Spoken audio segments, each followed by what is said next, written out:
Mary brought out a pound of costly perfume and anointed Jesus' feet with it, and then used her own hair to wipe his feet.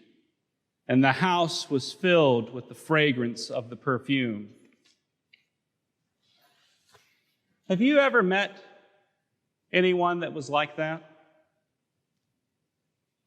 Have you ever met anyone whose presence can so fill a room, whose gift can so lighten the load of everybody around them? That's the kind of person that Mary was. It was the kind of act that she had done. But not everyone appreciated what Mary had done. In the midst of Roman-occupied Judea, before Jesus was about to be handed over to sinners, in the midst of this desert, Mary, like a stream in the desert, poured her perfume. But Judas couldn't see it. The Lord declared, "He's doing a new thing. Do you not perceive it?" And Judas answered no. Judas couldn't see Mary's act for what it was. He couldn't see the devotion and love with which she served Jesus. Have you ever known anyone like that? Someone for whom nothing is ever good enough? Someone who can find fault with even the best of gestures or ideas? It's hard to imagine that someone could spend that much time with Jesus and still be consumed by his own bitterness. But Judas was a man of the world, a realist. And here was a woman who foolishly wasted money on something as silly as perfume, when that money could have gone to the poor. Judas's criticism of Mary is one that the church has hurled at it often from without and within. How can we spend so much money on this thing or that thing when it could be spent on the poor?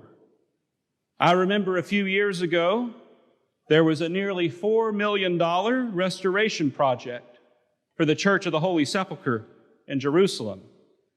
The Holy Sepulchre is the church that's built atop of the tomb where Jesus was buried and had fallen into disrepair after a millennia of pilgrims visiting the site began to show its toll. The comments that I saw on Facebook and Twitter were generally favorable, but there were many who took the opportunity to remind the church that that money could have been spent on the poor. Never mind the tens of billions of dollars the church spends on the poor around the world every year. Anytime the church spends money on anything, there will be those who, like Judas, cry foul. Whether it's the Holy Sepulchre or St. Swithin's by the gas pump. But the real problem at the root of these kinds of accusations, at the root of Judas's accusation, is spiritual blindness. Don't you think the poor like to hear a fancy organ? Don't you think the poor like to sit in pretty buildings or in a nice garden or comfortable chairs? Don't you think the poor like the smell of Mary's perfume as it's wafting through the room? And if it's true that we can worship God in the beauty of holiness, isn't it also possible that we can worship Him in the holiness of beauty? And where was Judas when the poor woman called my office last week, about to be evicted from her apartment a week before her baby was due?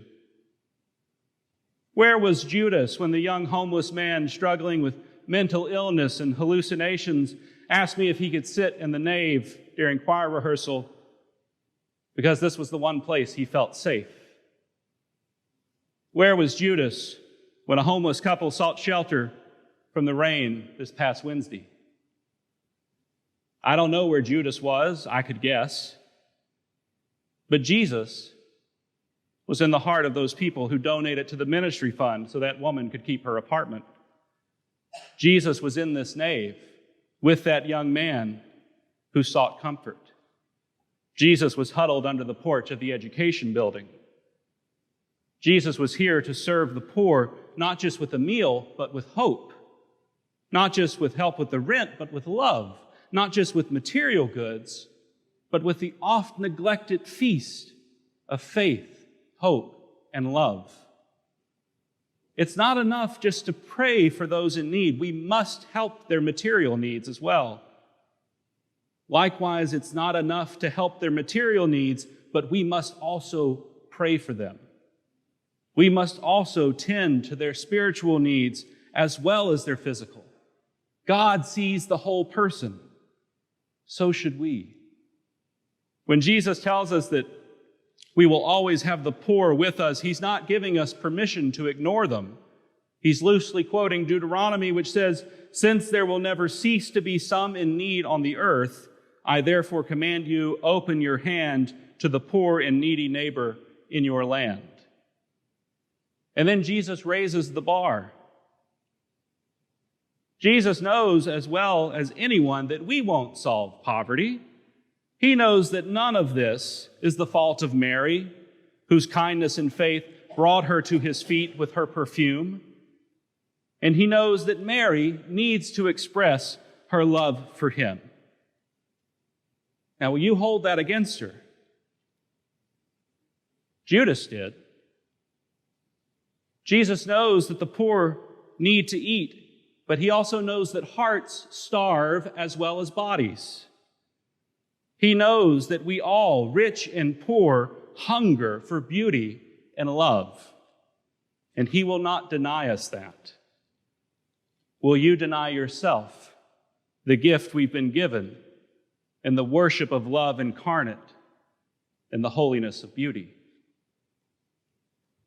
Some of you will be familiar with the Oxford movement. It was a religious movement in the Church of England in the 19th century.